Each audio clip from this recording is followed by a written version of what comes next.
Hi and welcome to upsidersinformation, and today I'm going to talk about the full moon in Cancer on December 13. Today is going to be a short video because I'm away and I have limited time and resources, but I wanted to show up to give you an astrological update and how it can affect markets. But as always, I'm not a financial advisor and this is not financial advice.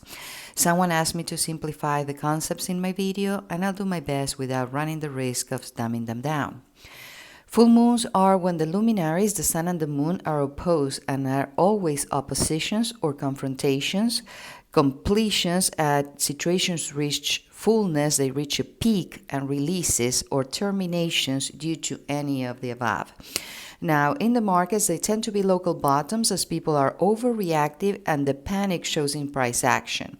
But it doesn't override bigger picture both astrologically and geopolitically, which is related with economy, and determines overall trends. So they can be taken as buying opportunities, as the speculations is that things tend to go up between the full moon and the new moons. Now, the moon is the ruler of Cancer, so this is an empowering full moon where we feel comfortable with the release. Or, on the offside, it hits home, as Cancer rules the home and the homeland, especially for the US, as this is a Cancer nation. And a lot has been happening before the first full moon of 2025, and we're just getting started. Actually, a lot has been happening since the election results, and it's fishy. Pun intended, as they let LA burn over a fish. Anyway, the moon is conjunct Mars, retrograde and at fall, the so-called lesser malefic planet of war, which is hot and fiery. Rings a bell? And is in a very hard situation here. Actually, the moon is doing an occultation that is like an eclipse, amplifying Mars negativity. And both are in opposition to Pluto by orb, the phoenix planet of death, rebirth, and transformation in the sign of Aquarius, the sign of the collective. And that is leveling the field.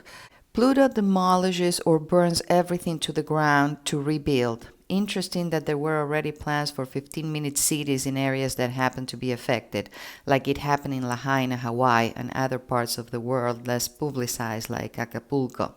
And major desirable waterfront areas where people usually refuse to sell, and many other strange factors happen simultaneously or previously, like lack of water, insurances redefining the rules of engagement in the name of climate change, stopping of volunteers and aid that come to the rescue. Basically, this is a playbook for a land grab. And it's random. Some houses got affected and others didn't. And Mel Gibson talks about that. And I'm sorry not to beat about the bush here, but the only silver lining I see in this situation is that as they push for decades of conditioning in no time, they are inadvertently leading to mass awakening, which is of the essence. And the whole purpose of my videos is to contribute to that mission. And I know some of you might just want me to tell you what's going up or down and when, and I'm here to tell you that nobody really knows unless they can manipulate it or have an in. All we can do is to use the energies to have an edge. But do you really think that whatever we have is safe when they can orchestrate disasters of such magnitude? We know that the plan is ultimately the possession. You'll own nothing and be happy, 2030, Great Reset, WEF agenda. And what we aim to do here is to position ourselves to be the exception to the rule and not fall with the blind masses falling for faulty narratives by the mainstream media, as a selected few did during the worst periods in history because they paid attention and they saw things coming. As Thomas Jefferson said, the price of freedom is eternal vigilance. So that's why it's important to talk about the issues, because they are related. As major losses happen, there's no way they won't show up in the markets. Now, we began 2025 on a rocky start, with Mars opposed Pluto on the 1st, and a cosmic reset with the North Node, our North Star, at 0-degree Aries, which is the beginning of the zodiac, putting us all energetically on a restart. And this year is major because as the nodes move backwards, it goes from Aries to Pisces, from the first sign to the last. And not only that, we have major outer planets that affects the collective, and influence generations, changing signs, elements, and modalities.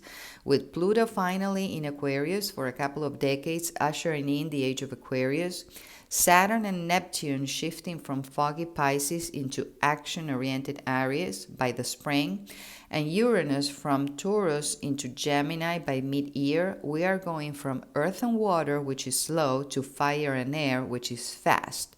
So if all this feels overwhelming, you have to prepare yourselves for the energies amping up. And someone asked me how to prepare. And my tongue-in-cheek comment was to buy toilet paper, because the real preparation is really mental.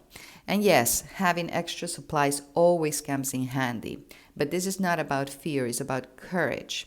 Knowing that it's gonna be rocker doesn't catch us by surprise, so we don't lose our north. We can get grounded, center, and we can be quick to act and react, so we are not easily manipulated or distracted. And hopefully we can eventually revert the tides as we're on the verge of a catalyst reaction of change that in the past had triggered major awakenings and prompted events like the French Revolution and so on, where the lower class have put the elites in check. Now, back to the full moon. This is in a beneficial trine with the North Node at the anaretic 29 degree of Pisces, amplifying everything to a maximum. And this is in conjunction with Neptune, the planet of illusion and delusion in rulership in foggy Pisces, making us feel at loss so we can finally ask the right questions, which is the only way to reach a realistic answer. And we have a beautiful Earth trine with the Sun in Capricorn, the South Node in Virgo, and Uranus in Taurus, grounding our energy. And Uranus is the planet of tech, and therefore this benefits the AI sector and also the crypto markets, though they might feel the pain, but they tend to recover as people freak out. Now, money planet Venus is exalted in Pisces, but is in a conjunction with bearish Saturn constricting price action, also in Pisces, corresponding to the 12th house of loss, but also spirituality. So the choice is really yours. What are you going to put your energy in? Raising the bar or falling? Because there are not many other options here, and both planets are in a challenging square with confident Jupiter, giving us a reality check. So don't freak out if your portfolio is down 5%. Put yourself in the shoes of those who lost their homes and realize that crypto strategy could be thought of for a long term in mind. And for that, you want to accumulate fundamentals like Bitcoin, Ethereum, Solana, XRP, and not shitcoins, NFTs, or memes. You can ride the waves, but don't marry them. Now, the midheaven, the higher point or goal of the chart, is in conjunct with Chiron, the wounded healer planet of collective pain. And they are in a T-square, which is a tension aspect with the luminaries, the sun and the moon, representing being at a crossroads, hopefully empowering the collective that needs to put the foot down and hold representatives and officials accountable.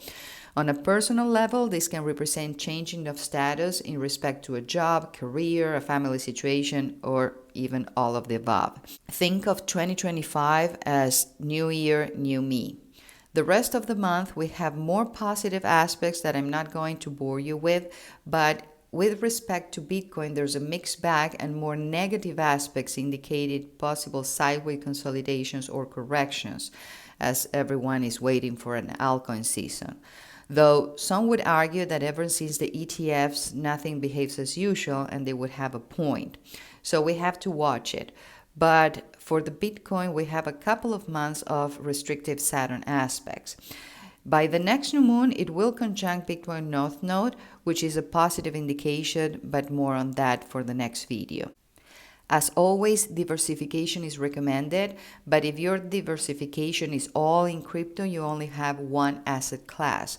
Though some would argue that you shouldn't invest in what you don't understand, and they have a point, you might want to start learning about other less volatile assets that could be part of your portfolio for greater stability.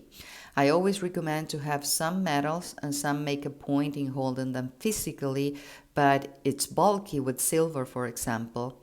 And silver will be making a difference when Jupiter goes into Cancer mid-2025 as the moon rules silver. I always recommend to open a onegoal.com account where you can have regular and retirement accounts and connect that to your bank so you can do automatic dollar cost average contributions, which is you decide how much you want to contribute and how often, regardless of the price, and eventually it always goes up. And you can even have the bullion credit card that earns you rewards in metals, and you can choose the allocation of silver, gold, or platinum. And I will leave the link below. Now, when the stock market doesn't look too good, you might want to consider high dividend stocks. At least they give you an income that you can reinvest besides its performance. As previously mentioned, I follow some experts in different fields, and based on their recommendations, I check the insiders' reporting to the regulators along with whale moves, institutional and governmental investing. But I want to make a distinction here. Insiders buying is not the same as company buybacks. The first is an indication that people working in the companies know something that we don't know. And that usually represents good news because they have many reasons to sell, like they need the money, they have an emergency, they got a better opportunity, etc., but only want to buy. They think is a good investment. While company buybacks are to increase the price of their stock when nothing else changes necessarily. And finally, I analyze the astrology chart based on the IPO published date and hopefully is accurate, as astrologers have found discrepancies. But at any time, there are many important charts to verify when considering an investment. The incorporation date, which is not always available, the IPO date, which stands for initial public offering and is the day the company's shares can be traded in the market, the first trade date, which is not always the same as the IPO date, and we usually don't have a time for it, though we tend to calculate the time of the opening of the markets. And lastly, we can do a synastry chart with investor considering the investment, and that would be you. But because this is a general reading, we'll skip the latter. But if you want a personal consultation, you know where to find me, and I will leave the link below. So based on the available data, my dividend stock recommendation of today is Oak Tree Specialty Lending, OCSL, which has a dividend stock of almost 15% and is now cheap and insiders are buying.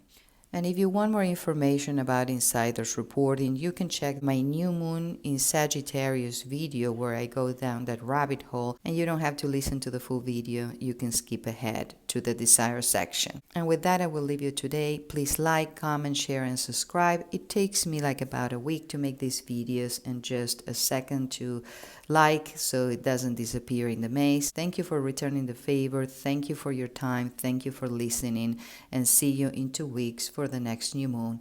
Namaste. Bye now.